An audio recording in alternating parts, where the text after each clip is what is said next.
So today we continue with Shelley.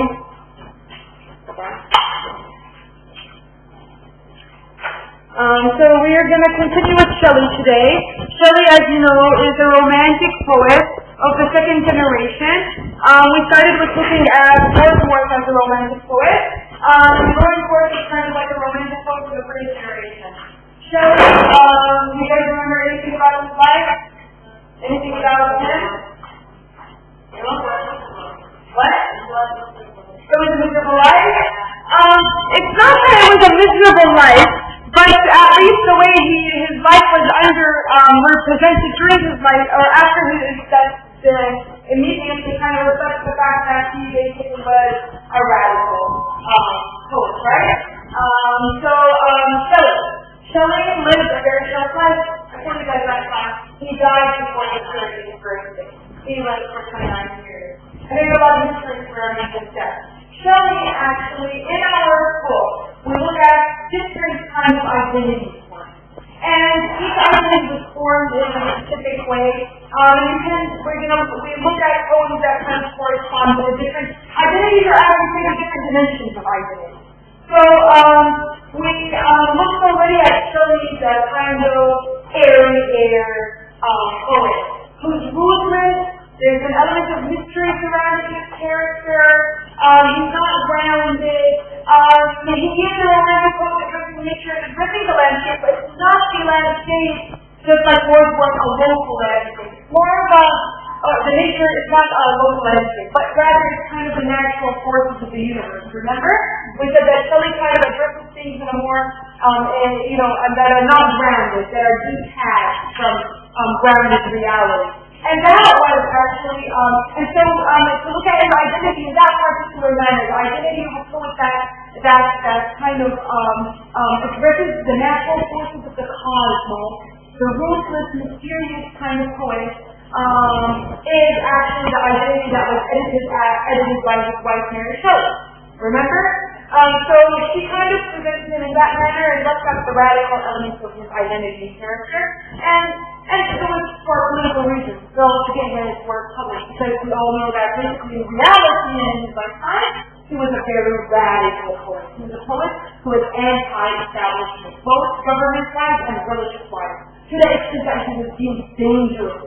His words were dangerous to our society. And he lived the majority of his life in exile. And I told you guys that it wasn't only his reader himself that he was having persecuted for his words and his writing. It was also a person who published would have been persecuted by the government. See? So that's how dangerous Shelley was considered. Nobody was allowed to read his poetry because it was radically anti-government. So those are the identities we looked at last time. The radical Shelley and the kind of airy Shelley. And we looked at them through looking at 4 poems. 2 poems that kind of correspond to the identity edited by his wife, and then 2 others that are kind of the ones that reflect his radical political stances and views of his character. Do you guys remember any of the poems we approached last time? Yeah? Ode to the West Wind? Yeah. To a Skylar, and these 2 poems are odes, right? And they correspond kind of to airy, Shelley, not the earthy, radical Shelley. And then we looked at basically England 1890, and then we looked at Bannan of anarchy. We looked at the segments that your book asked us to look at in terms of anarchy. You have the whole and the full poem published or in the other parts of the reading part, but you're not asked. Actually, your book says that you just approach the ones that are quoted in the chapter, not all of them. But just I will recap the first 4 poems and then we'll go on. Okay? So Ode to the Skylar, or Ode to a Skylar, it's a poem that was basically about a skylark, a bird. But Shelley does not look at this bird as a normal, physical, creature. Actually, from the beginning, he hailed the skylark. He nurtured it, and he hailed it, elevating it kind of to a royal status or a divine status. Because he saw that this bird was more spirit than physical. It was more spiritual than physical. And it emanates or comes out of heaven itself. Right? And so we can see on the skylark how beautiful it is, how beautiful the manner in which it flies and disappears behind the clouds.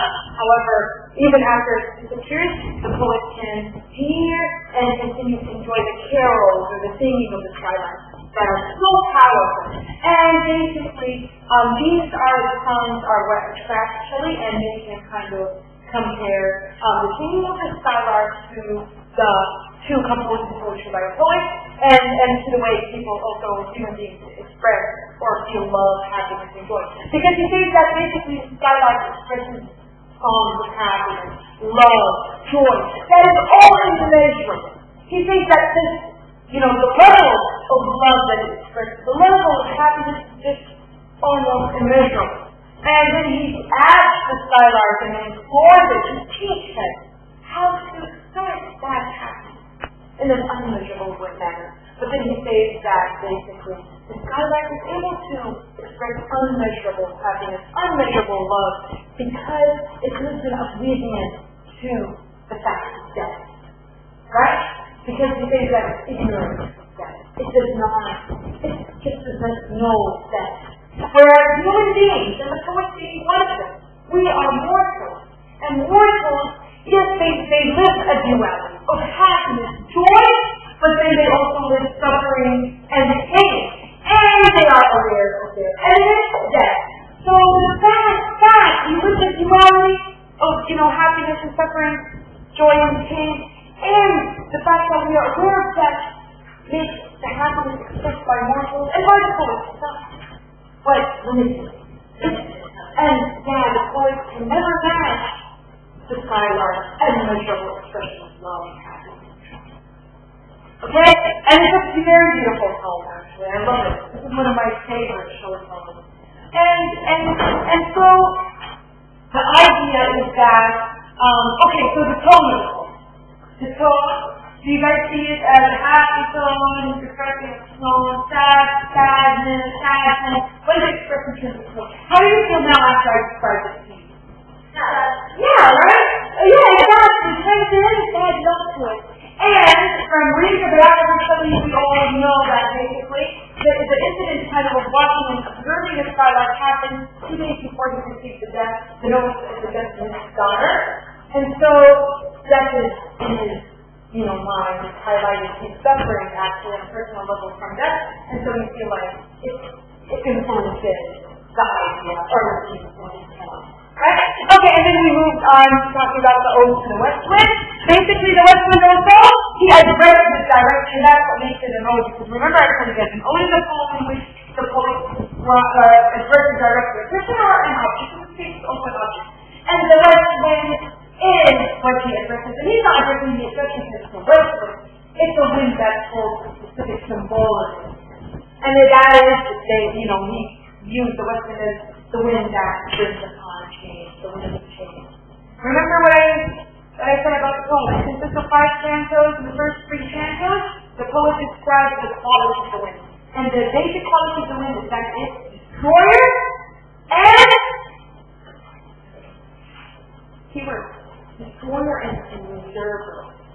A destroyer and preserver. These are opposite attributes. And basically, this is a reference to kind of an Indian god, Shiva. But the idea is that even forget about the mythological reference. Think about even the word destroyer and preserver. The west wind is destroyer and preserver. Anyone could be. Because the wind usually starts in a very light manner that animates the world and moves objects in a very slight and beautiful manner. Remember, we got that beautiful image of the west wind blowing the different colors of leaves, the leaves with different colors, and the leaves are just like dancing in the wind. But then came forth. And that could be what? Destructive. And so, in the first stanza, we talked about the effects of the wind on earth. And then in the second stanza, it talks about the effects of the wind on the clouds and the air. And it does the same thing. It kind of starts in a very smooth manner, and then there's kind of a destroying quality to it. And then in the third stanza, it talks about the effects of the wind on the ocean, and then we have the different views from the above, and how the wind affects it, and how there's a green calm light underneath the ocean. And that contrast and image shows us also the effects of what's been on the ocean. And also specifically that tension is the key word actually of where you start thinking about this what's wind in English. It's the Atlantic Ocean. So basically the liquid is flowing from the Americas through the Atlantic to Europe, and so there's the symbolism kind of appears there. What's happening in America during the time period of revolution? So the west wind is a symbol of the wind that will carry revolution back to Europe. And so, so it's kind of this fight there. You get that message in a very cut manner, you know the history. But then if you read further, you really know that it is about revolution. From basically the fifth canto. But before the fifth canto, I would discuss the fourth canto where it's a comment on Shelley's life in exile. Because we all know that Shelley lived the majority of his life in exile. In Italy specifically. Right? He was persecuted by his government back home. He was a radical, hard critic of the government. And so basically, he comes to the Western in the first canto, and he addresses him saying, carry me, back home. Carry me in your wanderings. So it's kind of like a reference to him talking about him living in exile and wanting to be moved to make somewhere closer. Right? And then the last canto, which is the fifth, that's very important. That holds a very important message where Shelley Shelley expresses the lesson and tells us to carry his words, his verse. Shelley's a poet, right? His words that hold a message. And carry them and load them and scatter them upon the earth in order to initiate a new birth. That new birth is revolution. Bannan was written in 1819, and you all know the history of 1819 in England. 1819, I told you guys what he was reacting to because when he wrote this. What is he reacting to? The Peterloo Massacre that took place in 1819 in Manchester. Right? I told you in 1819. Britain is suffering from an economic recession before the society. So what's happening? Basically the people are opposed to poverty, the people are not happy with their economic situation, they're angry, they're mad, so they go out and demonstrate. They demonstrate in the field called Peterloo and Manchester. Right? And then what happens is that the governor of that area sends the army supposedly to suppress, to scatter the people, but the army, what does it do? It massacres. It kills the people there. And so Shelley is actually reacting to this. And he has this time he's writing, telling people to revolt. So we have a lot of actually going to be fighting also after this massacre took place. And what was the religion of that period? I told you the story of King George III, but he was ruling nominally because he was announced 2 years before as he was pronounced mad. And so his sons were really going for it in control. And in 1819 we get that picture, where after his sons, Shelley describes them as what? Basically much from a wedding free, right? You think that they're rotten.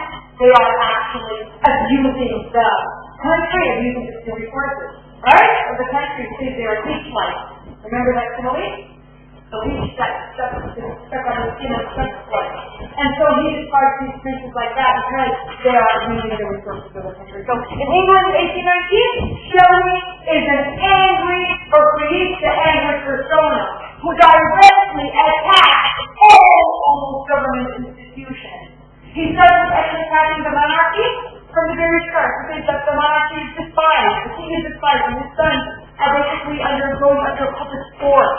And people are criticizing them. Shelley himself is criticizing them in this poem. The persona poet is the first person, is Stephanus, right? Is basically criticizing the monarchy, criticizing the princes who suck the resources of their country. And then also the poet's persona goes ahead and starts attacking or criticizing the army. The army that massacred the people in Peterloo, right? And then he follows back with the criticism of the church. He says Christless, godless. But because he's saying that basically the church also was complicit in the murder of people. And then he goes on to criticize this. Yes, the Senate, the Parliament, the people who are supposed to be, they're the institutions that are supposed to hold the voice of the people. They also are complicit in this massacre, in this murder. And so Shelley is angry and directly attacking all these institutions and accused that Bannan in almost a very distressing tone. However, remember what I told you about this Bannan? It ends with a couplet, right? The writing, because this is at the end, that give us kind of a resolution. And the resolution of Shelley is that there is hope, and that's kind of like the new bird in the West Wind. He says that basically that all of this, the depressing things that are happening could emerge as glorious data, right? That's what he says, and say that illuminate. It's bird and it illuminates. Trying to illuminate. In life, which means that even if we are in the present days, there's dark days. He says that basically change can come and a new beginning can happen. This is the spring that the Western also talks about. That if now we are in the fall season, the spring is not hard to find. Spring is going to come.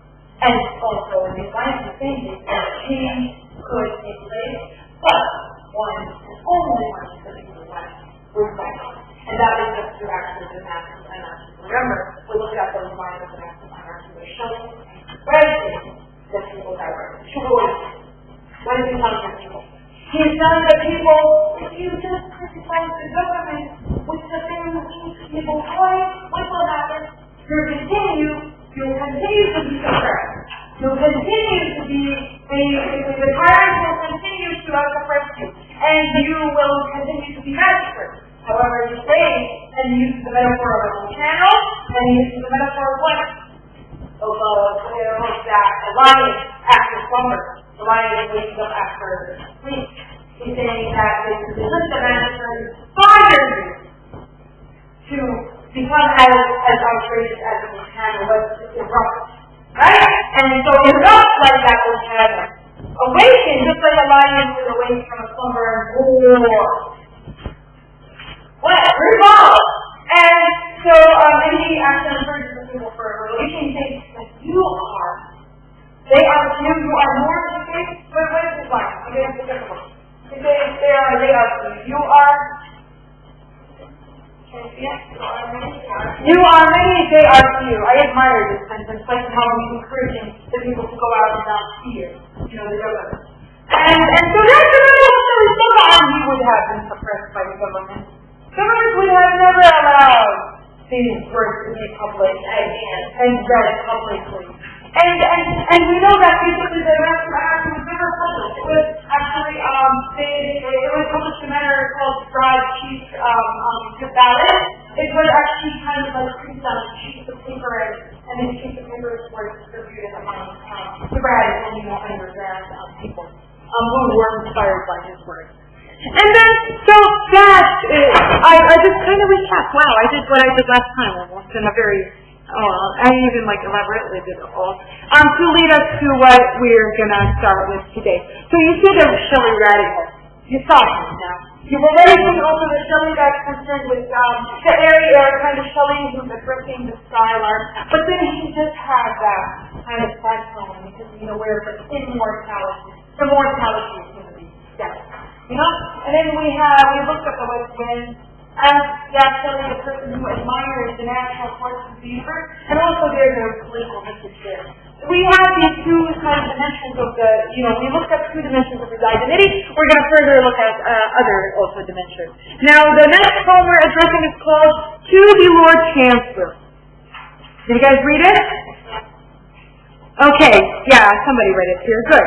It is a poem published in 1817. No, sorry. The book says that maybe it was published in 1820. Okay. 1817 is actually, he's reacting to a court lawsuit that he was part of, that came out in 1817. So,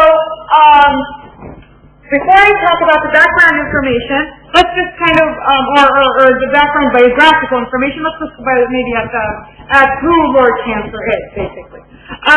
So he addresses this poem to Lord Chancellor, and he attacks Lord Chancellor. Who is the Lord Chancellor? Yeah, he's a British government official. He's a Lord Chancellor in the British government, and he was in his position, from 1801 to 1827. And what is his name? His name is actually Lord Eldon. So Shelley basically is criticizing this government official and in this poem, Lord Chancellor. And so your book kind of says that this poem is kind of like continuing the political voice of Shelley. He's attacking a political personnel. He's attacking a government official. But then, once you read the poem, you reach the point where you know that this poem is an attack against, and it's an attack against a government official, but it comes from a bitter, personal voice of a father, who is basically Shelley. So now this deems us to kind of like know what the biography is. So, what is the biography? What is the context?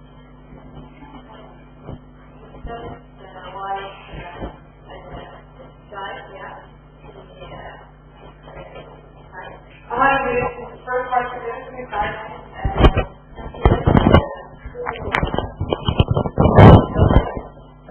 Yeah.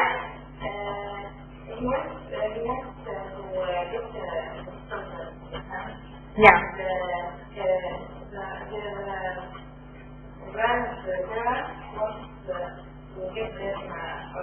Yeah, there was a fight over the custody of the children.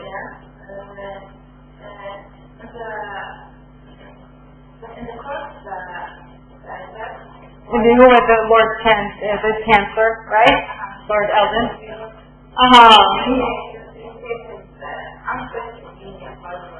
Exactly. We kind of touched on this element last time, right? So basically, Shelley is reacting to court suits that he was involved in. The idea is that Shelley, I told you guys, he was married twice. Remember, that's when I told you this piece of information. He was married to this woman called Harriet. What's the family name? Harriet Westbrook. She was his first wife, and she's the one who gave birth to a child, and a boy and a son and a daughter. Okay? And then basically, remember I told you in what manner? He married her basically and eloped kind of with her. And after several years of the marriage, he fell out of interest. Or maybe, well, that's according to specific narratives. And so he leaves Harriet, and in favor of Mary Wollstonecraft, that is his second wife, Mary Shelley, right? Who edited his life at the beginning.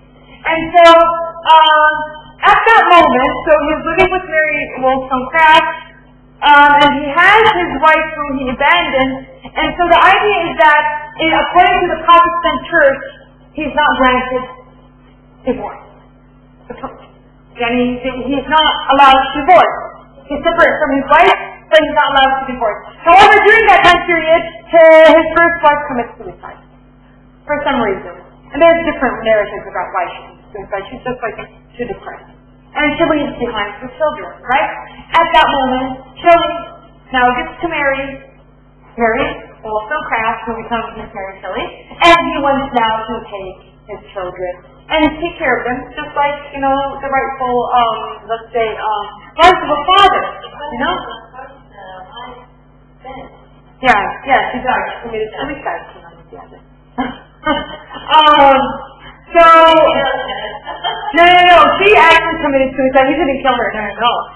She committed suicide basically because she was depressed, because she also was abandoned by a person who maybe promised her to marry her, or look, let's say. And so the idea is that the children, Shelley, Percy Shelley, wanted his children as a father, and he had, and then his in-laws, Harriet's family also wanted to take the children. So there was, this conflict over the custody of the children, so they go to court. Now, Lord Eldon is the judge. And after several hearings, he pronounces that both are unfit to raise the children, and he actually gives the adoption of the children for a third party. So there's no reasons actually in your book mention why the grandparents are not given custody, but also the father is not given custody because you know why. I told you guys why last time. Kind of something about Shelley's character at the very beginning. I told you guys that even he was being dangerous, not on society alone with his ideas and views and thoughts. Yeah, he was dangerous also on his children themselves. On his children. And Lord Eldon said that basically he is unfit to raise children because of his ideas and thoughts. I told you guys Shelley was kind of a radical open atheist. And he wasn't only anti-government, he was anti-church. And according to the judge, he held like dangerous thoughts and ideas. If he's dangerous on society, he's also dangerous on his children in terms of poisoning their thoughts, according to the judge.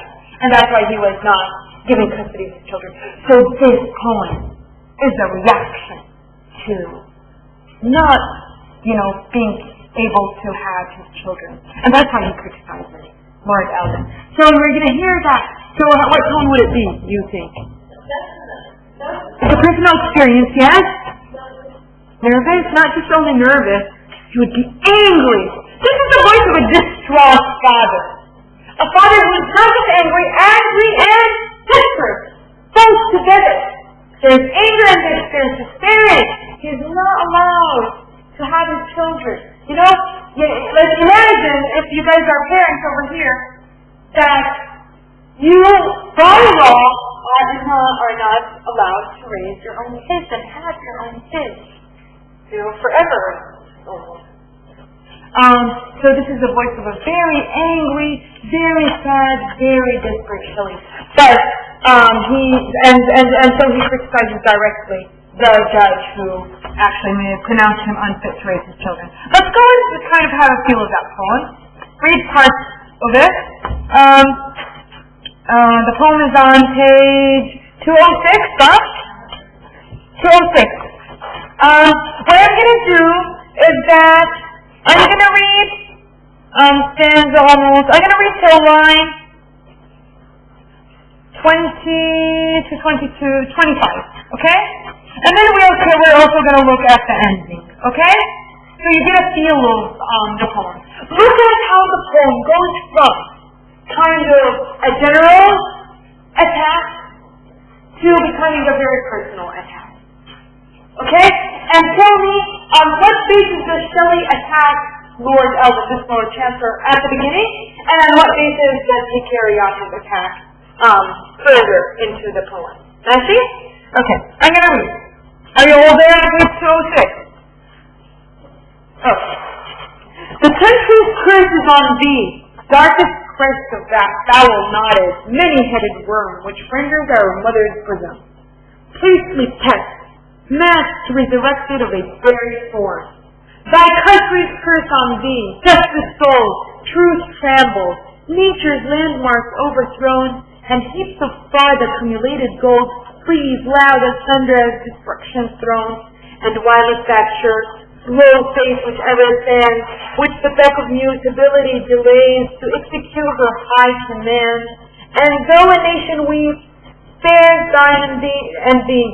Oh, let a father's curse be on thy soul, and let a daughter's hope be on thy tomb. Be both on thy grave, on thy gray head, a leading cowl to weigh thee down to thine approach doom.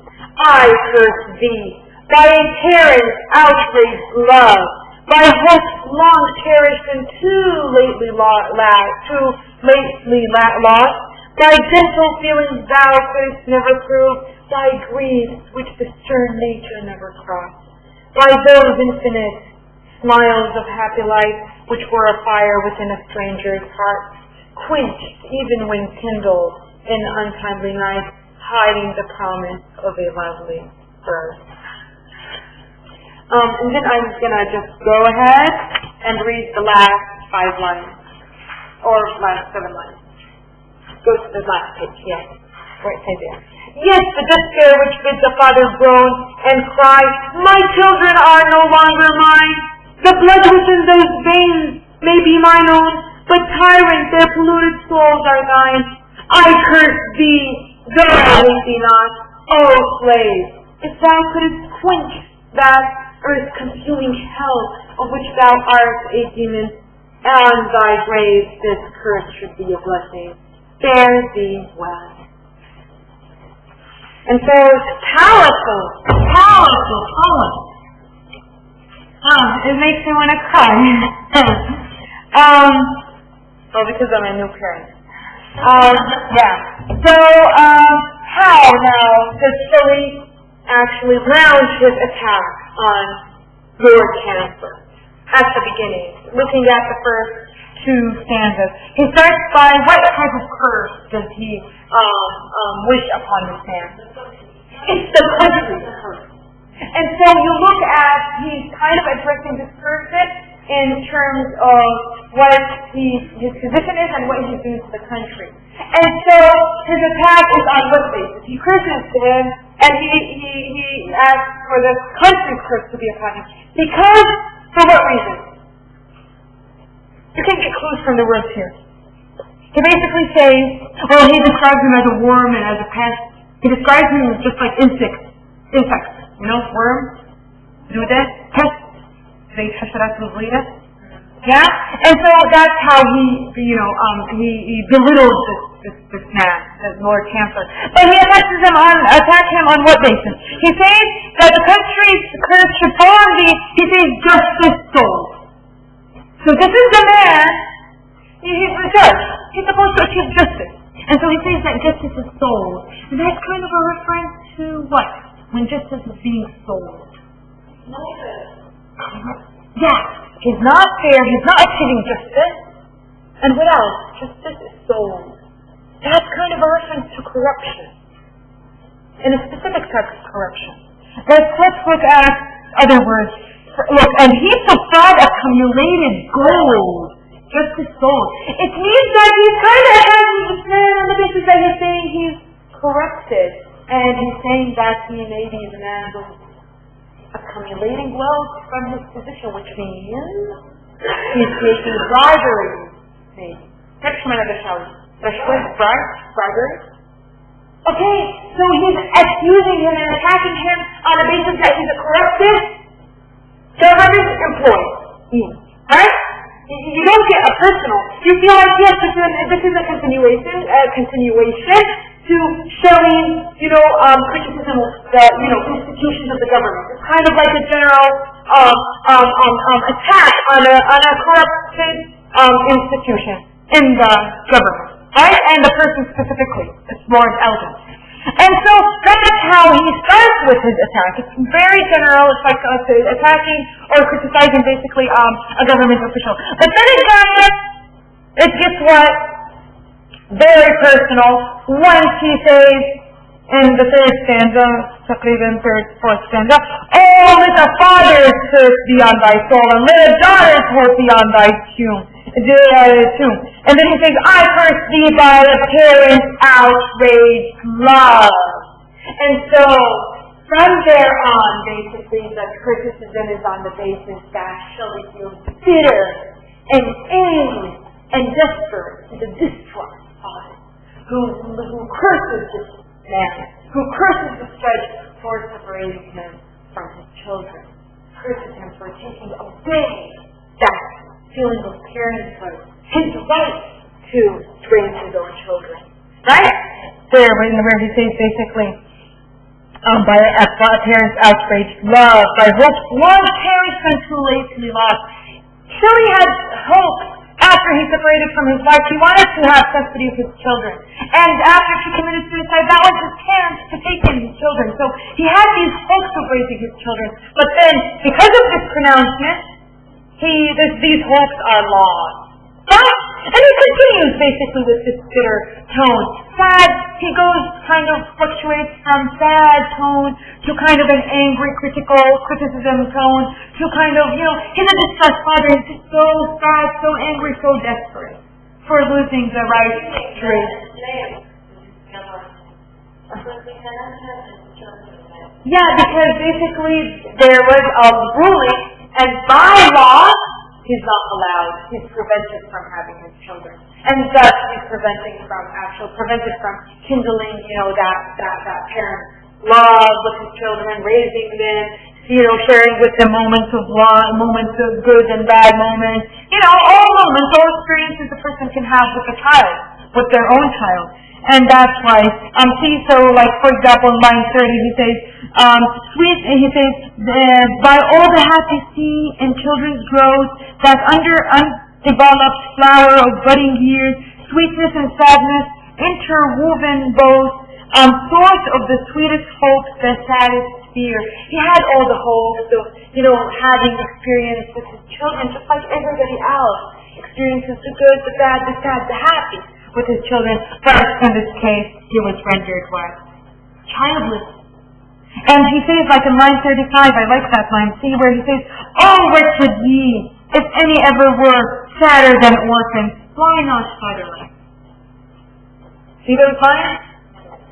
It's really powerful. And then, okay, and so he's angry, he's bitter, he's desperate, and he says basically that till the end, he's going to have nothing. He says, nothing could quench his earth-consuming hell. From the inside, he's feeling the consuming hell because of him being deprived from his children. And he's saying that nothing could quench that consuming hell. يعني لا تشي بطفي هذا النار, the hell that's in him, except basically, maybe, if this man died. Look at the last line. He says, if thou couldst quench that earth-consuming hell, of which thou art a demon, and thy grave this curse should be a blessing, fare thee well on the grave of the man.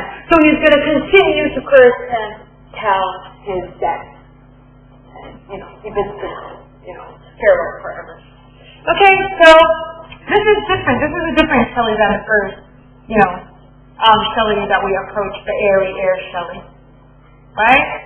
And he's radical, yes, but he's not basically, really, the poem starts with kind of a general attack on a official, government employee. But really, the thing is that I think it's really from the start personal. What makes him single this war chancellor specifically in an attack, in a criticism, is because of this personal background. Because otherwise, I think Shelley would have just like he does, general criticism on different institutions of society.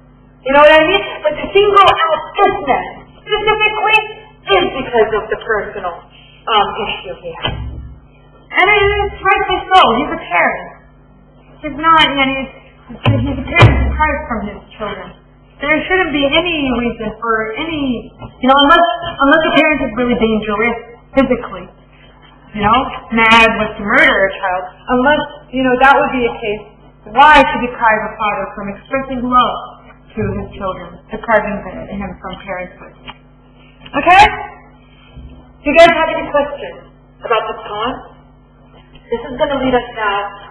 There's no connection between this poem and the next two poems that we're going to be looking at. But this kind of gives you now a different dimension of Shelley's identity, right? And so he's not a person who always just is concerned with politics. He's not also a person who's just concerned with that, that ruthless, airy air Shelley. He's also Shelley who suffers on a personal level. There's personal anguish, personal pain that he goes through. And then, now what we're going to look at, the next two poems are basically give you another element of, another dimension of Shelley's identity, and that is Shelley's the witness on history, or the witness to history. Okay? And so, we're going to look at a poem called Ozymandias, and then after that we're going to look at a poem called, written on hearing the death of Napoleon, the news of the death of Napoleon. We're gonna in full look at Ozymandias, but the other poem we're gonna look at parts of it. But they both kind of achieve the same purpose. They both provide an alternative commentary on historical elements, or on two historical incidents. Those are the death of two powerful leaders and, basically powerful dictators too. And that is Ozymandias, which is the Greek name for Ramses II, and then Napoleon. Napoleon Bonaparte, the hero of the French Revolution, and also the dictator afterwards, the person who became power, seriously, right? So we're going to look at the very first poem first, Ozymandias. So these poems are commentary on historical elements. They provide us with an alternative narrative in art, poetry. Gives you a historical detail. These two poems, the first poem, Ozymandias, was written in 1817. And it's written, remember, in the first couple of poems that we looked at for Shelley, we looked at kind of the context on the incidents why, what triggers him to write poetry, right? The skylark was a walk with his wife in the summer in Pisa, Italy, right? On the side of a lake. The west wind was because he was in the woods in, winter. So this one also happens, there's a context to it. 1718, Shelley goes and visits the British Museum. Okay? And when he visits the British Museum, he comes, while he's looking at different artifacts, different, treasures in the museum, he comes across a statue, which is the bust basically, Ramses II. And so the bust is so huge. Shelley just looks at it. So huge, and when he looks at it, it kind of reminds him of like his small size in comparison to the hugeness of the statue, the bust. And so he looks at it, and it inspires him basically to write the poem. Here, if you open your book, you have a picture of that bust actually. That's displayed at the British Museum in London, page 58. Can you see it? That's the statue of Ramses II. So Ramses II basically is a pharaoh, or was one of the pharaohs who ruled Egypt. He was one of these powerful pharaohs that ruled Egypt in about 1260 BCE, which is before the birth of Christ. Okay? And so this statue, he's the figure behind this statue, this statue is molded according to. So the idea is that now, okay, before we talk about Ramses and his character and how then he's portrayed in the poem, how does actually the statue of Ramses II, who is part of actually Egyptian treasures, you say, land and ends in the British Museum?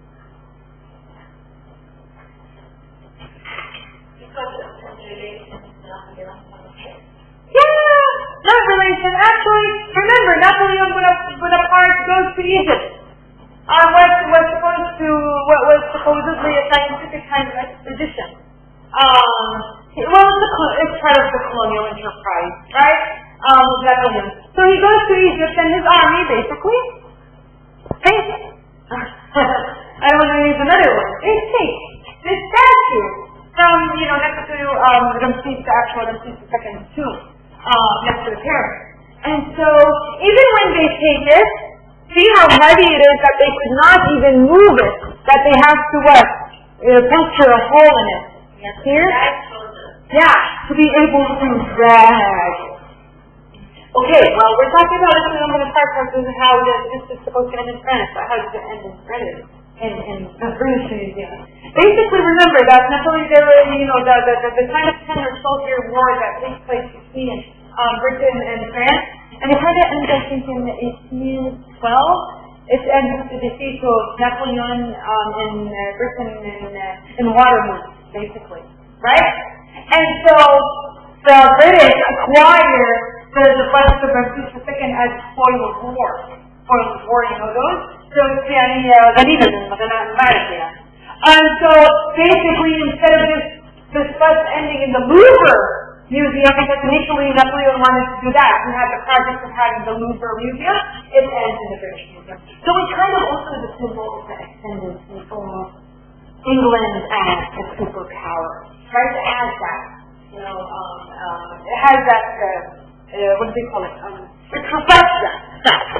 So yeah, Shelley, as I said, she sees that she's inspired by it. He thinks that basically the manner, look at the manner in which the sculpture, or the statue is. Look at how the head is high, but then it seems like it's molded in a way that the eyes look down. It's a huge brush and the eyes are kind of feeding that down, looking kind of like at the people. And so that keeps it like,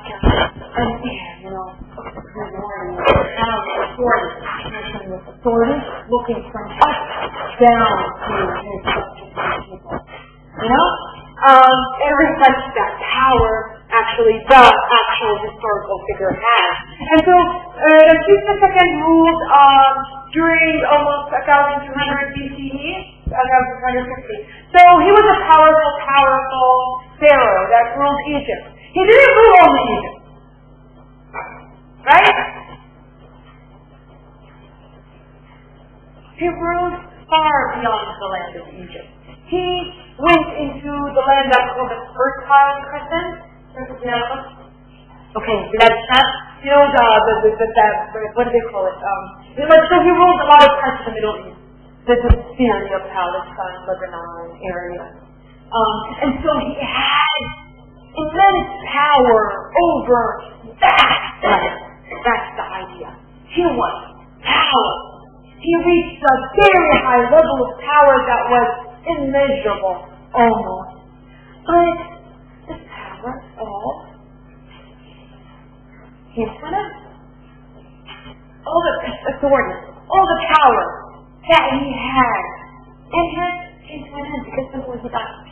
His mortal. And so this poem is a comment and a commentary on the transient power and also the morality of human beings. So as much as a personality or a person or a character can have power, can have authority, can be a dictator, the idea is that there's an end to all that power because human beings die. Or if this powerful ruler also wasn't overthrown and that would be the end of the power, it would be death. So there could be an end to this power. The idea that the poem kind of the idea that power is mortal, also like human being, and it comes to an end. And so let's look at the poem itself and see how basically the persona, the speaker in the poem is commenting on the power of this historical figure in an indirect way. Kind of you basically looking at the statue. Okay? Okay, I'm going to read the poem. It's on page 208, 209, right? Okay, 209. Now, when I read, I want you guys to note a couple of things. The speaker. Is there one speaker, or is there more than one speaker? How many speakers are there in this poem? And what is the role almost of each speaker, and what does what does each speaker tell? Okay? Look at also the punctuation, because the punctuation is going to show you where a speaker ends and a new speaker starts. I met a traveler from an antique land who said, "Two vast and tranquil slabs of stone stand in the desert. Near them on the sand, half-sunken, a shattered visage lies, whose frown and wrinkled lip and sneer of cold command tell that its sculpture will those passions rest which yet survive stamped on these lifeless things, the hand that mocks them at the heart that's fed. And on the pedestal these words appear. My name is Ozymandias, King of Kings. Look on my works, ye mighty in despair. Nothing besides remains. Brand the decay of that colossal wreck. Boundless and bare, the lone and level sands stretch far away."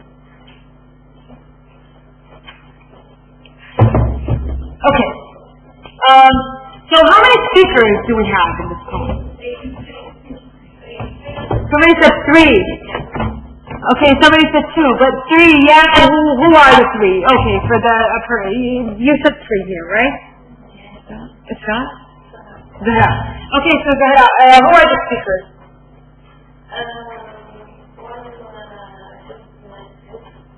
The persona. Let's say the speaker. Yeah, it is the poet's persona. It's a speaker, the persona.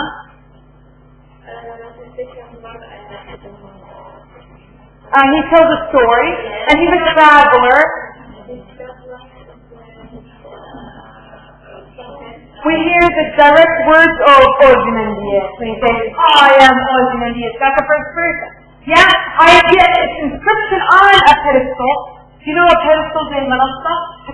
There's a usual, okay, this is the speaker. Okay, we have the three speakers. The poet's persona, or the persona, first person speaker, who just opens with the lines of saying that he met a traveler, and then he hears the story, and that's where his story ends. So the poet's persona, or the persona, speaks in the first person and assumes the role of a listener. Oh, he listens to a story. Now? Yes, and then, no, he doesn't comment at all. That comment is continues the traveler's comment. Because, can you see here?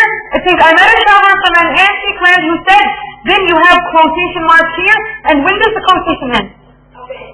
Where does it end? The very end, so no. So the speaker just opens the lines and says, basically, I met a traveler and here's the story. So he's assuming the role of a listener to a tale that's told by a traveler. So the second person is the traveler, telling an account about him walking in a vast desert, a desert where nothing kind of exists except sand, sky huge, and then all of a sudden he stumbles upon the sea. And the sea is a statue. And is the statue perfect? It's broken. It's damaged. It's broken. Basically, this is what he sees. There's a pedestal. You know, usually statues have pedestals underneath them. And there's an inscription on it. That I was beneath that inscription. And then he sees that the first thing he notices is the trunkless legs of the statue. Right? He says, basically, here, he says, two vast and trunkless legs of stone stand in the desert. They're just legs of stone. They're trunkless legs. And then the other part of the statue is broken, and the head is half sunken in the sand. So Shafi, there's the leg there, there's the pedestal underneath the leg, but then the upper part is broken, and the head is half sunken in the sand. And what appears from that head? It's just partially appears like this. And so he comments basically on what? What appears? The throne? See, kishra, there's a throne. I don't know what the word is for. Do you guys know what a throne is? When somebody's not happy, really? Kishra? Yeah? Yeah, kishra. Yeah. Okay, thank you. And then he says also a wrinkled lip and a sneer of cold command. Command, very force. Looks like the, statues molded on, there's force behind it. And so the wrinkled throne and wrinkled looks kind of, how it's a very serious face. Because this is a face of a ruler who's supposed to kind of give that note, there's a statue of based on the ruler. And was supposed to give that air of like command, authority, not smiling. There's no kind of like, animated features. It's like frowning to impose that powerful, authoritative, presence. Right? And so, and that's what he sees basically. And then the traveler kind of comments on the hands that mold, the sculptor's hands that mold the statue. He says that they are, they've done a great job. Huh? He says that. Right? No? Yeah? What? Yes. He says, exactly, the hand that mocked him and the heart that fed. Okay, so basically he comments on that. It's the greatness of the sculpture. You think about it. Who can mold this statue? And then, actually, we have the lines that give us the third voice. Stop! And those lines are directly the lines that were written. They were inscribed on the pedestal that say, I am Ozymandias, King of Kings. Look at okay, yeah, I am Ozymandias. My name is Ozymandias, King of Kings. Look at my work. or on my worst ye mighty in despair. The words are powerful. They send what? Fear into the hearts of those who hear it. Supposedly, if they were really spoken by a real animated, powerful dictator.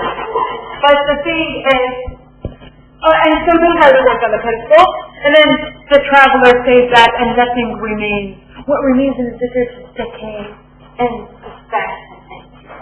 And so, what is this all about? What is the symbolism and what is behind the statue that's broken? What is it? A commentary on what? Yes! It's a commentary on the fact that basically anybody who rises in power, nothing is everlasting, or power is not everlasting. There's an end to power. Power is transient because the dictator really that, this sculpture represents, or this statue represents, is a man who did rise in power, did have authority over that land, but then nothing remained in his hands of authority because he died. Right? And so power is transient. Power is not everlasting. As opposed to what, Tina? There's that concept of immortality and mortality. There's the end of this power, but the immortalities aren't. Because think about it. The statue does exist still today. And so, what does it say about that sculpture, the greatness of the sculpture? He created an immortal representation for that real person who died. And so it talks about the comment on the immortality of art itself. Because the statue still exists as art. But the person that measured according to died and ended in all his power, all his force also went along with his death. And also what about the poem itself? The poem also is immortal because the poem was composed and published and we read it up until today. So there is that commentary on the immortality of poetry and of art generally, and the mortality of human beings and whatever characterizes them in terms of power, authority, and all that. True. And so, now, after reading this poem also, it's not innocent that Shelley actually creates these three voices, and that's why I wanted you guys to kind of look at the three voices. Remember, this poem is under, what's the title in your book? A witness or witness to history. Right? And so, it's history that Shelley is giving an account of, an alternative narrative of an account of history. And so the idea is that he's distancing the poet, the persona, or the speaker, from that to kind of reflect the history.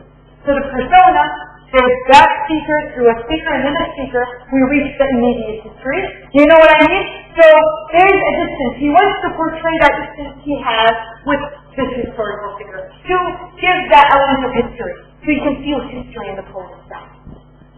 And so the persona, or the speaker, or the poet's speaker, the poet's persona, takes the position of a listener. He listens to history.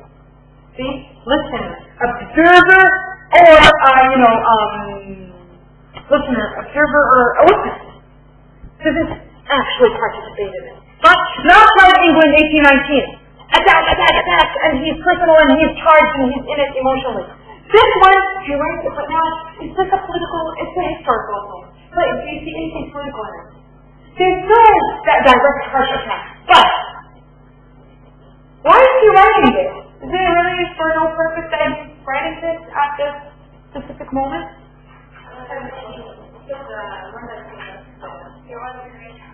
Exactly! There is an indirect message behind it which is political. Now, it's not that it's not political, and here it's not a direct criticism and attack. You don't hear from Angry Shelley, but yes, it kind of is the message to dictators who live and exist in his contemporary time, which is saying that as much as power that you may reach, as much as authority that you may have, this all will come to an end. Right? Okay, so any questions on this poem, or about this poem? This leads us to the second poem, which is also still building up on the concept of, a witness of history or witness to history. So the persona, the speaker in the poem, is going to also assume the listener position. But you touched a little bit, because your book says that this poem could be looked at as an interview. Not a person listening to a story, or a person listening to a tale like Ozymandias, but the first person is actually rounding questions, addressing questions to not another person. Interviews are usually between a person and another person, but this interview is between the persona and Earth. He asks Earth questions, and those questions are actually comments on. He wants the Earth to comment on a historical account. It's the death of Napoleon, and that's the title. The title is written on hearing the news of the death of Napoleon. That's on page 210. Now, we're looking at the poem there. So the poet's persona here assumes the role of an interviewer, asking questions to Earth, and asking how Earth is perceiving basically the news of the death of Napoleon, and how is Earth going to react to it. And then, so you get the question and the voice of the speaker in stanza 1 and 2. And then, in 3, 4, and 5, you're going to get Earth's response to the death of Napoleon, answering the question. Okay? So what I'm going to do is what I'm going to do exactly is read stanza 1, stanza 2, and then I'm going to look at the reply stanza 3, and then stanza 5. I'm just going to skip stanza 4. Mashi? So that's how I'm going to read, just to save time. Okay? And because I want to discuss several elements in each of these stanzas that I'm going to start with you. Okay? 2:10. I'm going to read this. Start. What? Alive and so bold, O Earth? Art thou not overbold? What? Latest thou forth as of old in the light of thy morning mirth? The last of the flock of this very fold? Leapest thou forth as of old? As of old? Are not the limbs still when the ghost is fled, and canst thou move Napoleon being dead? How? Is not thy quick heart cold? What spark is alive on thy heart? How? Is not his death now known, and livest thou still, Mother Earth? Thou wert warming thy finger rolls over the embers covered and cold, and that moved the fiery spirit, but it fled. What, Mother, do you laugh now that he now sees death? Who has known me of old, replied Earth? Or who has my story told?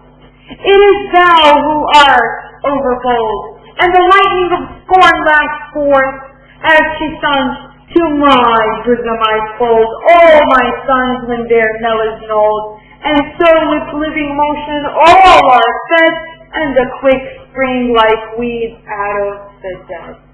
Now I'm going to the last stanza. Aim, alive and so bold, muttered Earth. Napoleon's furious spirit rolls, in terror and blood and gold, a torrent of ruin to depth from his birth. Leave the millions who follow to mold the metal before it be cold, and weave into his shame, which like the dead shrouds me, the whole step on his glory fled. And so, yeah. So, in the first two stanzas, we hear whose voice?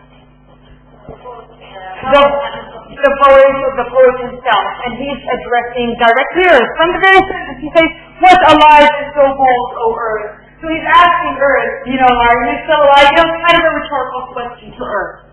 And then, what is the subject basically of his questions that he directs towards Earth? It's actually the death of Napoleon. He's asking the Earth to provide a commentary, to comment on the death of Napoleon. And he's asking in a way that, what? He's in disbelief that he died. Napoleon was a powerful figure during his lifetime. Yes, he began as a hero, and then he kind of later on started becoming perceived as a dictator. And he rose in power. He had a large, huge authority that Shelley did not admire him as a dictator, but she did kind of admire the power behind the figure of Napoleon. Napoleon was like, almost his power, the power that he gained in a very short period of time, he almost, made people view him as if he's a mythological figure. Who can gain all that power in that very short period of time? You got what I'm saying? So he kind of Shelley in disbelief that this powerful man died. And so in disbelief, he's asking Mother Earth, to comment on this death. And does she also believe that he died? Huh? Yeah, he's asking Earth to comment on the death and asking her in the same rhetorical manner, like, do you believe that this powerful man died? How could that happen?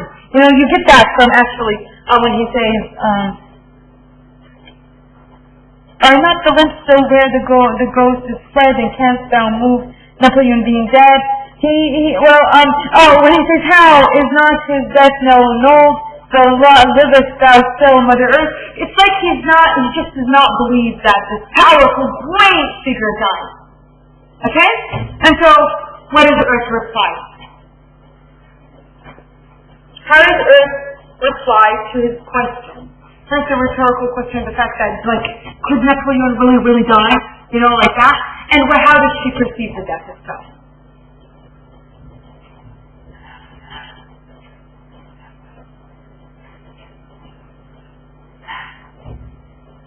She thinks that basically, yes, it's a reality. That she dies just like everybody else dies. And she says, to my bosom I hold all my sons. To my bosom. This is Earth. What after people die, what happens? They're buried under Earth, so we all go basically to Earth's bosom, right? And so she says, to my bosom I hold all my sons, when their knell is known. So when basically it's their fate to die, when their death happens, and then the khalas, their death happens, basically they're all folded in her bosom. And so with living motion, all are fed, and the quick spring weeds out of the dead. So she's saying that basically, yes, Napoleon died just like anybody else, and got buried underneath Earth, and she says that she feeds on those dead, basically, and transforms the power that no longer exists, the power into something new. And the power is kind of something that a new spring comes from that. Because think about it, Napoleon's power was kind of like a negative power. He was a dictator, and then he dies, gets buried in Earth, so that power kind of transfers to Earth, because she's talking, the Earth is saying that basically she feeds on basically the bodies that are buried, and the power that is buried within. And that is the reason and that's when from the buried bodies, there springs, new life, and also, she says, we come out from the dead. The life is transformed, power is transformed in this case into a new life of Earth itself. They attract something new comes out in spring. And so basically, Earth perceives his death, just like the death of any other person. However, Earth also comments on the fact that the power is transformed, and it transforms and new spring comes out from this death. And now Napoleon specifically, she comments on his death, right? And she says that basically, from the death of people, what happens to Earth? Earth gains, she feeds on these lives. So Earth gains a sense of immortality, because it prolongs Earth's life, from the life of people. People's life ends, transfers to Earth, and Earth becomes immortal, kind of. There's that concept of mortality and immortality. The mortality of human beings, and the immortality of Earth itself, like Earth. Just, feeds on his life, and takes his life. And so it's immortal. And then how does he comment specifically, or how does she? Well, because he addresses her as Mother Earth. So how does he say the Earth comments on the death of Napoleon? Napoleon, she says, furious spirits roll, in terror and blood and woe, and torrent his ruin to death from his birth. Save the millions who follow to mold the middle before it should be called, and weaving through his chain was like the death shroud beneath the hope that from his Lord. So what does he say? How does he comment on his death? He says that yes, as an mysterious spirit, bold, it came to an end, just like anybody else. So even him, he's not immune to death. No, he's not immune from death to death. And so he died, and she says that basically, in terror and blood and gold, a torrent of ruin to death from his grave. She's commenting on the fact that basically, he rules in terror. He rules in gold, in blood, sorry. He rules in gold. The idea is that, blood, that's reference to basically what? Killing people. Yeah, the wars that took place. And that's one of the wars that ended up with a lot of people dying. And he didn't rule actually in terror. He freaked out people. He freaked out nations. He scared and made nations terrify him. And so he rules in blood, terror, and gold. He rose also in succession, right? He rose, basically. He became so great that basically she comments on the fact that maybe his greatness, the greatness that he basically acquired in terms of authority and power, and he is feeding off terror and, blood, was basically the scene of his own destruction. Because you say, a torrent of ruin to death from his birth, that it's kind of like his greatness and his power is self-destructive or was self-destructive. It's the reason behind his death. Reaching that almost unmeasurable power, unmeasurable authority is self-destructive. Got that concept? And so he died, just like others. And now she comments also on the millions who follow him. Now there were still people who follow him and believe in him. Alright? And believe in his achievement. She says that basically what? She says, leave the millions who follow to mold the metal before it be cold, and weave into his chain, which like the dead shrouds me, and hopes that from his glorious land.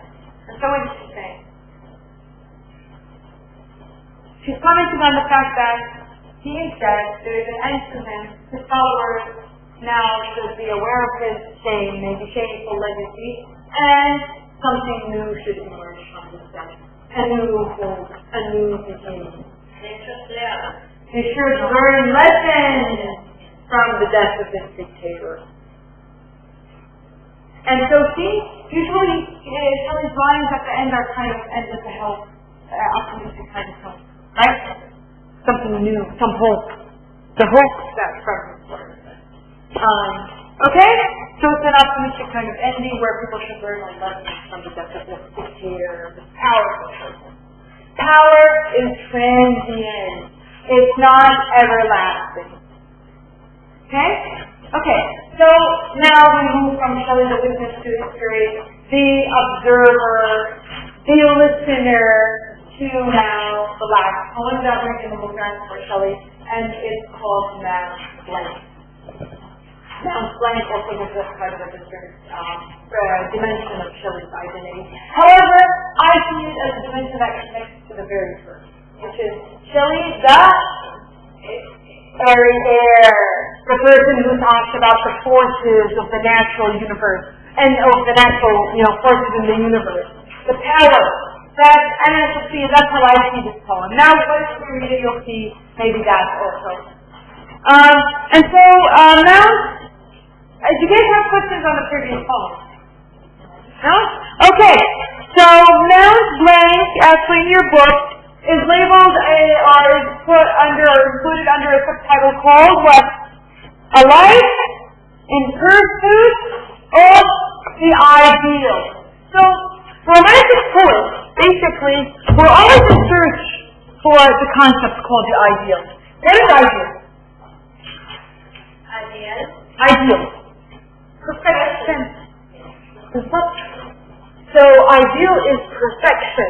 And so as I said, a lot of romantic poets just were consumed with the fact of the ideal. They were looking for that perfection. Remember how Wordsworth achieved kind of that perfection? in nature, in Lake District, where he feels oneness in nature and wholeness. That's when he connects to nature. So Wordsworth kind of found that ideal. And so, actually, the idea is that romantic poets live in pursuit of the ideal. Looking for it. They search for it here, there, everywhere. They might find it, they might not, actually, at the end. And so Shelley also, just like the other romantic poets, he was in search of the ideal. He was in pursuit of the ideal. He was looking for it. And so at times he would kind of find elements of the ideal in nature, but at times also coming across magnificent piece in nature, magnificent parts of nature, and magnificent force in nature makes them also realize the limitations of human life, human existence, limitations of human imagination, and the weakness, actually, of human beings, and our immortality, justly. Okay?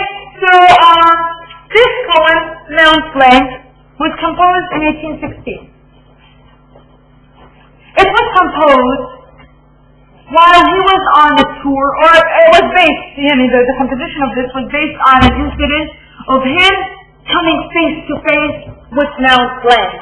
And Mount Blank is the highest summit, or the peak. The mount that has the highest summit in the range of mountains called the Alps. You know the Alps, huh? They stretch from Switzerland through France, Italy, or on the borders, right? And so he composes it upon basically a visit he has to a valley called Valley of Chamonix. Okay? And so en route of Lake Geneva. So eventually he wanted to reach Lake Geneva. And so he goes on this is it a 6-day tour? It's a couple of days tour. And he makes this tour with his wife Mary Shelley. Okay? Right? Okay, so the poem is described once his eyes set on this mountain. You imagine this mountain. It's the highest summit. Its reach is almost beyond the clouds. It's all snowy. And then it disappears in the sky. And it's huge.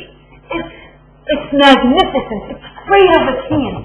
It's a very a scene that just like, when you come across it, you just look at it, and you're taken aback by its greatness, its majesty, its beauty, its greatness, that you just like look at it and you're like, wow. It makes you feel that feeling. And it inspires in you that sense of admiration. The sense of awe. Like, you admire it. You're just like, taken by how magnificent the scene is, and also that sense of admiration and sense of awe is mixed with also like fear. That fear where like, great, too big in comparison kind of to you, your size, your reality as an immortal human being. Your weaknesses are not human beings. So it says in the human being that, coming upon a magnificent landscape just like that, then it's the sense of awe, inspiration, admiration, but also it sends also a sense of terror and kind of fear and horror in the person also. This in literature is called the sublime. The sublime is the mix of that imagination and encountering a magnificent, great, maybe object or landscape, yes, that beautiful, like beyond even what you can even describe, and also feeling the sense of divine in that object. Because now once you come, like seriously, this is how it is. Once you come upon that magnificent scene in nature, you look at it and directly what you say. SubhanAllah. So there's a mix of the divine too there. Divine? What is divine mean? It's not taqdees. No, we don't want to. Well, basically, maybe Shelley would have done that. He sees the truth of the divine, but it's not taqdees. Taqdees means the worship of it. No! actually looking at magnificence makes you think about the greatness of its creator. Anyway, exactly. So it's تقديس للخالق, not the object. So, but anyway, that's for the believer, you know. Other people have different reactions. But the reaction of the mix between, that magnificent landscape, the powerful emotions of admiration and fear and all that, with that sense of the divine is what we call the sublime. The sublime is not a feeling, it's not that the landscape is sublimical, it's kind of the reaction of you to the landscape. It's what it generates in you. So if it generates in you those feelings, that wide imagination of looking at how great it is, and if it generates in you the feeling of terror, horror, and that feeling of the divine, that you as a observer, as a perceiver of nature, have achieved the sublime. Did any of you ever go across like that sad feeling? Suddenly it's kind of goosebumpy, right? Yeah. You did? You've been to Mount Blyson. Did you have that kind of reaction? It's stunning. Yeah. One of my students also in another class said that when she encountered the Nile for the first time, she said it was that. She felt that sense of sublime because she said that all the history just flashed in her mind. All the history flashed in her mind, and the greatness of how long, the river is, and coming in encounter with it, actually reading a lot about it, just made her feel that, all that feelings of her imagination with basically the inspiration of the feelings of fear, horror, terror, and admiration, and then that element where she would just be rendered helpless and how long. What is that feeling she had when encountered that? So, I haven't yet experienced sublime anything. I wish one day I had that experience. So yeah, that's how Shelley felt.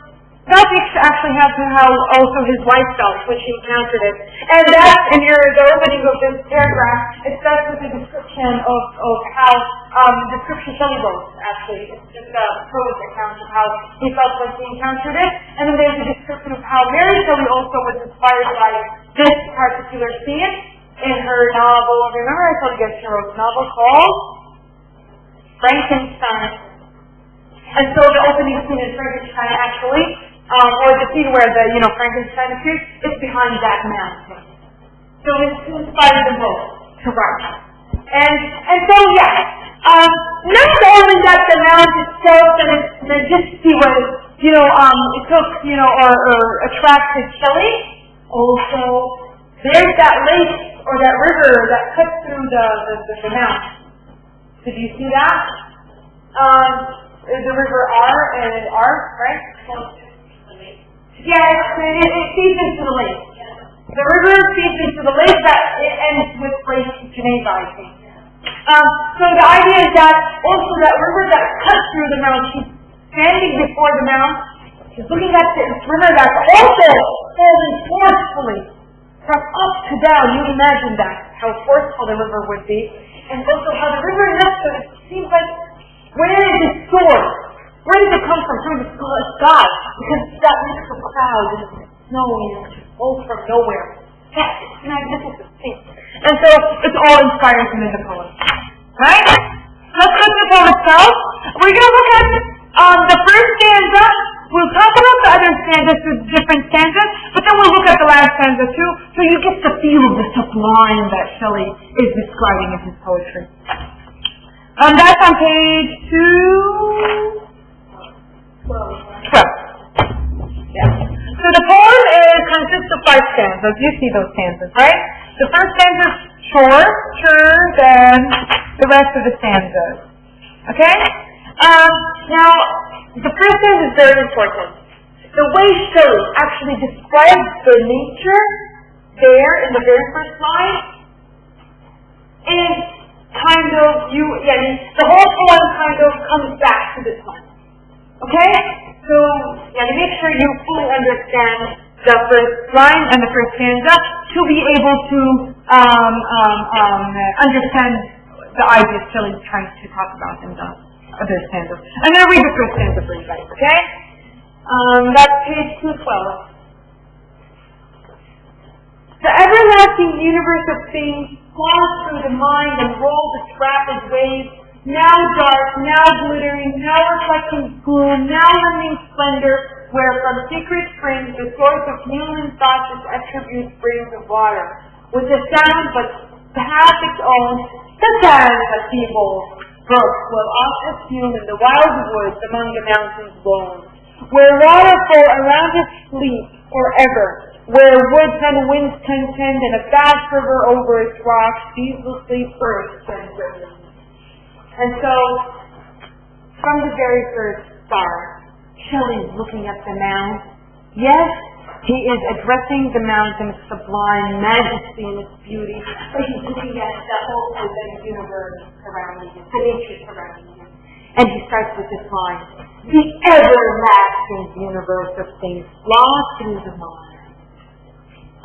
Then continues, but the everlasting, that's a key word, universe of things. So how does he view this nature? As everlasting as, he said the word, immortal.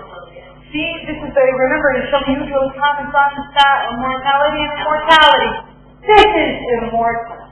This landscape, he sees that it's too majestic, too great to the extent that it's immortal in comparison to the thought and the mind that perceives it, because that's what you say, lost through the mind. How does the mind, what is the characteristics of the mind at this point? He uses a simile where he says what? The mind perceives all this nature that's everlasting, but the mind uses a simile of what? Look at the simile. Where's as? Such as. Look at line 6, 7. Such as a feeble brook well off assumed in the wild woods. So the mind is such as a feeble brook. What is feeble? Yes. Weak. So the mind is weak in comparison to this immortal nature. When it looks at it and perceives it, it's majestic, it's great, it's sublimical, that the mind is too weak to perceive it all at once. Got it? It's far more great than, how the human mind being able to perceive it at once. Okay? That's the theme that's going to run through the rest of the pen. So stanza 2, he ends with talking about the river now falling and bursting because it's falling violently from down. And then in stanza 2 he talks about the river, the power of the river, and he talks about how the river is dizzying. The way it falls, to focus on looking at that power makes the human mind or human being dizzy. You see that on, in line 34, almost where he says, dizzying raven. Can you see that? You can imagine that, right? You're looking at a huge, magnificent mountain, a river that's, falling violently from, in the middle. There's this cloud of guys you're looking at. You just become so dizzy. It's dizzying. You can't perceive it all at once. Your mind, your imagination can't look at it and just perceive it all. Yeah, it's too far greater than our minds to perceive it. And so it's dizzying. It's dazzling and dizzying. And it's too big for the mind to comprehend at once. And then, stanza 3, he starts talking, then he comes out another time talking about the nature that surrounds the mountain, and talks about how it's dazzling as well and beautiful. And it reminds him of how the universe is everlasting and immortal as opposed to the human mind and the human being and the human existence generally. And then in 4, he continues also to talk about the fields, the lakes, the forests, and the streams, the ocean, and all the living things that dwell within the dells, earth, lightning, and rain, earthquakes. And, so you see, he's talking about nature and talking about all forces of nature, and he's saying that's what? He's describing the whole universe. He's going beyond this scene. He's describing the whole universe and saying what? He says that they all possess and exist far past human life. What does that mean? They are immortal. And he's saying it in different ways. Because he's just like, this magnificent thing is taking him aback. In the last stanza, he zooms back and focuses on the mount itself and the manner in which the mount appears. So he turns his eye back to the mount and he says that it's sublimical. It's beautiful, but this reminds him of what? He praises the power of the mountain and the spirit of the nature in it, but then he says that it reminds him of how, the human mind,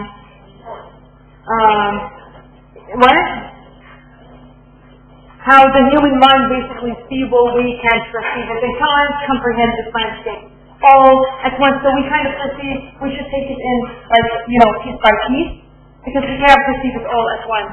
But then it reminds him and teaches him a lesson. What does it kind of teach him?